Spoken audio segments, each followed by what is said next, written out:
Hi everyone, welcome back to another week analysis video. तो इस video में हम नेक्स्ट वीक की एनालिसिस करेंगे। तो नेक्स्ट वीक हमें गोल्ड क्या करते हुए दिख सकता है। नेक्स्ट वीक गोल्ड के दो सिनेरियोज में एक्सपेक्ट कर रहा हूँ। पहला सिनेरियो ये है कि अगर इसने इस एरिया को फिल करते हुए थोड़ा रिजेक्शन लिया तो हमें ये 4500 के एरिया में भी संभलता हुआ दिख सकता है। देन इसका फर्दर ब्रेकआउट करते हुए इसका रीटेस्ट करे और हमें वीक खत्म होते होते 4800 का एरिया फिल करते हुए दिख सकता है। ठीक है, वीक खत्म होते हैं। हमारा पहला सिनेरियो ये है कि अगर इसका रीटेस्ट करते इसको टेस्ट होने के बाद इसका रीटेस्ट करता है, देन यहाँ से ब्रेकआउट करने के बाद कुछ ऐसा प्रोजेक्शन बनाता है तब। और दूसरा सिनेरियो क्या है कि अगर गोल्ड यहाँ से या इस पॉइंट से 4600 या 4700 से रिजेक्ट होने के बाद इस एरिया को फिल करता है, देन हमें वापस कंटिन्यू अपवर्ड की मूवमेंट दिखा सकता है। ठीक है, तो ये इसका या तो यहाँ से रिजेक्शन देगा या फिर डायरेक्ट यहाँ से, तो या फिर दोनों तरफ से थोड़ा थोड़ा रिजेक्शन लेके ऊपर जा सकता है।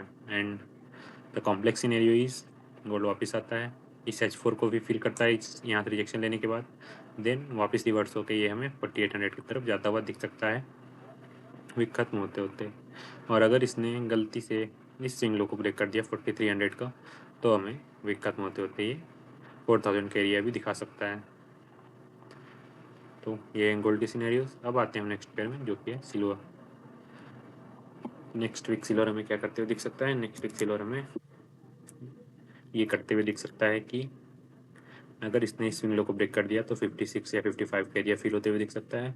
और अगर इसने इस 74.500 का एरिया ब्रेकआउट कर दिया तो हमें ये 88 या 90 का एरिया फिल होते हुए दिखा सकता है। तो ये एक इम्पॉर्टेंट एरिया, अगर ब्रेकआउट नहीं देता है तो इसी दो पॉइंट में रेंज भी कर सकता है। जो एरिया है 64 और 72 के बीच में रेंजिंग वीक निकाल सकता है। इसी के साथ आते हैं हम नेक्स्ट पेयर में, CHF-JPY। तो नेक्स्ट CHF-JPY हमें क्या करते हुए देख सकता है। इसने स्टैंड लाइन का ब्रेकआउट अच्छे से नहीं किया, मतलब एक छोटा सा ब्रेकआउट किया है। तो नेक्स्ट वीक क्या कर सकता है। तो नेक्स्ट वीक मैं एक्सपेक्ट कर रहा हूँ कि इस एरिया की लिक्विडिटी स्वीप करके वापस कुछ या तो प्रीवियस ऑल टाइम एरिया के पास जाए, फिर यहाँ से रिजेक्शन लेके ब्रेकआउट दे और 207 या 208 का एरिया फिल करे। ठीक है, बुलिश मोमेंटम में एक्सपेक्ट कर रहा हूँ। या फिर ये कुछ इसको ब्रेकआउट वीक कर दे और नीचे के एरिया फिल होते हुए दिखा दे। तो अगर इस लेवल का ब्रेकआउट होता है तो हम नीचे के एरियाज को फिल होते हुए देख सकते हैं वीक खत्म होते होते, जो कि 196 का एरिया है। अब आते हैं हम नेक्स्ट पेयर पे, GBP-JPY। नेक्स्ट GBP-JPY क्या करते हुए दिख सकता है।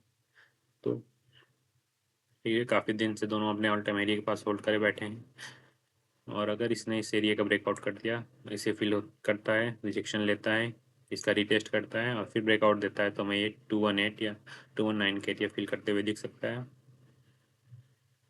ठीक है, और अगर ये यहाँ से वापस इन दोनों की लिक्विडिटी स्वीप करके भी रिवर्स होता है और इस एरिया को ब्रेकआउट देता है, तो हमें 219 का एरिया फिल होते हुए दिख सकता है। तो कॉम्प्लेक्स सिनेरियो ये है कि ये इस ब्रेकआउट स्ट्रक्चर के नीचे कर क्लोजिंग दे दी खत्म होते होते इतने, यहाँ से मंडे बियरिश निकलता है इसका, और इसके नीचे क्लोजिंग दे दी, तो हमें ये नीचे के एरिया फिल करते हुए दिख सकता है, या फिर इस एरिया का रिटेस्ट कर सकता है, जो कि 205 का एरिया है आने वाले दिनों में। ये इसके सिनेरियोज। अब आते हैं हम नेक्स्ट पेयर पे, USD-JPY। नेक्स्ट वीक USD-JPY हमें क्या करते हुए दिख सकता है। मैंने प्रीवियस वीडियो में बता रखा था कि अपने ऑल टाइम हाई एरिया के पास जाएगा, पहुंच गया वहीं से जहाँ से मैंने बताया था। तो नेक्स्ट वीक क्या करेगा ये, अब इसने इसका ब्रेकआउट दे दिया है, तो अभी भी ये एक सिनेरियो ये है, यहाँ से कुछ रिजेक्शन ले, इसको टेस्ट करे, देन वापस 165 या 164 का एरिया फिल करे। सेकंड सिनेरियो ये है कि ये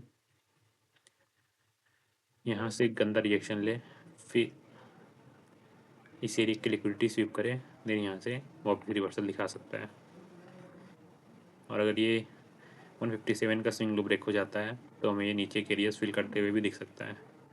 तो ये इसके सिनेरियोज। अब आते हैं हम नेक्स्ट पेयर पे, यूरो यूएसडी मैंने कहा था अगर ये इंपॉर्टेंट एरिया ब्रेकआउट दे देता है तो हमें 1.18 का एरिया फिल होते हुए दिख सकता है, लेकिन इसने एग्जैक्ट उसी सप्लाई जोन से रिजेक्शन ली। तो अभी भी वही सिनेरियोज है, अगर यहाँ से इसको ब्रेकआउट कर देता है तो हमें वापस 1.1800 का एरिया फिल होते हुए दिख सकता है, और अगर ये स्विंग लो ब्रेक कर देता है तो हमें 1.1200 का एरिया ब्रेकआउट होते हुए दिख सकता है। तो ये इसके सिनेरियोज।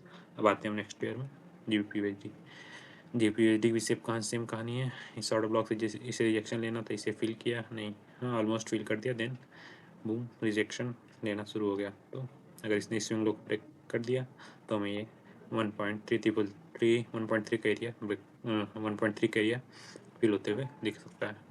और अगर इसने ऊपर की तरफ इस एरिया का ब्रेकआउट कर दिया तो हमें 1.38 का एरिया भी फिल होते हुए दिख सकता है। ये एक इंपॉर्टेंट ट्रेंड लाइन थी, इसको ब्रेकआउट कर दिया है इसने। अब इसको थोड़ा सा एक्सटेंड करते हैं तो अब इसको रिटेस्ट नहीं, इसके अंदर आ गया है। तो अब देखना बाकी रह गया है कि करता क्या है। इस एरिया की लिक्विडिटी स्वीप करके वापस होता है कि डायरेक्ट मंडे मॉर्निंग से बुलिश होता है, देन वापस 1.38 की तरफ ऑल टाइम हाई पे अपने चला जाता है। तो ये इसके सिनेरियोज, दो सिनेरियोज है। ये ब्रेक हुआ नहीं कि नीचे कैरियर फिल करने आया, और ये टूटा नहीं, ये ऊपर कैरियर फिल करने आया। तो इसी के साथ अब आते हैं नेक्स्ट पेयर में, जीबीपी और जीबीपी और मैं बता रहा हूँ कि एक इम्पॉर्टेंट एरिया है, यहाँ से एक अच्छी बाइंग आएगी। तो कंटिन्यू 2 हफ्तों से अच्छा मूव दे रहा है। तो इस हफ्ते भी नेक्स्ट वीक का सिनेरियो यही है कि ये यहाँ यहाँ से इसे फिल करें, देन यहाँ से इसको रिटेस्ट करने आए, फिर कुछ ऐसा ही इस ट्रेंड लाइन के अंदर क्लोजिंग देते वीक खत्म होते होते हैं।